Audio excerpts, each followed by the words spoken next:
بسم اللہ الرحمن الرحیم۔ السلام علیکم friend, welcome to back my channel Rizwan health care. تو ناظرین، آج کی اس ویڈیو کا ٹاپک ہے کہ حمل جب ٹھہر جاتا ہے تو اس کے بعد کیا کہ آپ کا جو اندر پلنے والا بچہ ہے صحت مند ہے یا نہیں۔ تو پریگنینسی کنسیو ہونے کے بعد غیر صحت مند بچے کی کیا علامات ہوتی ہیں اور پریگنینسی کنسیو ہونے کے بعد صحت مند بچے کی کیا علامات ہوتی ہیں۔ پریگننٹ ہونے کے بعد کیا علامات ہوتی ہیں کہ بچہ صحت مند ہے یا غیر صحت مند۔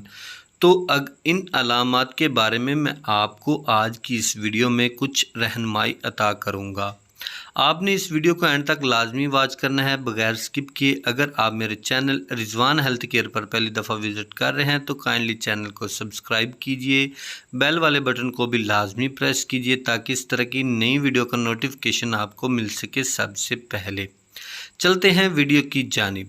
تو اگر آپ یہ چاہتے ہیں کہ آپ کا بیبی صحت مند اور توانا پیدا ہو تو اس کے لیے آپ کو پتہ ہونا چاہیے کہ بچے کی صحت کے لیے ہیلتھی اور ان ہیلتھی جو فوڈز ہوتی ہیں اور ان کی علامات کا پتہ ہونا بہت ضروری ہے۔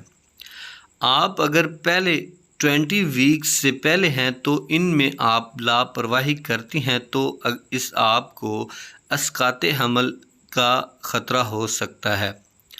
تو 5ویں ماہ میں بیبی کی موومنٹ ہونا شروع ہو جاتی ہے۔ اس دوران بچے کو بہت سے خطرات سے نمٹنا پڑتا ہے۔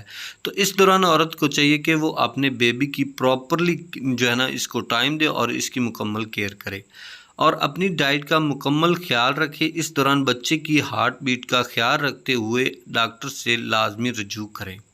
اگر آپ زیادہ کھانا کھاتے ہیں تو آپ کے بچے کو نقصان دہ ہو سکتا ہے۔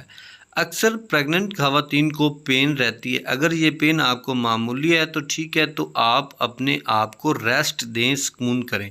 اگر درد زیادہ ہے تو ڈاکٹر سے لازمی رابطہ کریں۔ پریگننٹ کے دوران آپ کی کمر میں درد ہوتا ہے تو یہ درد اس لیے ہوتا ہے کہ جب بیبی کی گروتھ ہوتی ہے تو اس وجہ سے یہ درد ہوتی ہے۔ تو اس دوران آپ نے وزنی چیز نہیں اٹھانی، سیڑھی وغیرہ کا استعمال کم کرنا ہے اور ریسٹ کرنی ہے۔ تو یہ تھی آج کی ویڈیو۔ امید کرتا ہوں آج کی ویڈیو آپ کو پسند آئے گی۔ ویڈیو پسند آئی ہو تو ویڈیو کو لائک کمنٹ شیئر ضرور کریں، دعاؤں میں یاد رکھیں۔ ملتے ہیں اس طرح کی نیکسٹ ویڈیو میں، تب تک دیجیے اجازت۔ اللہ حافظ۔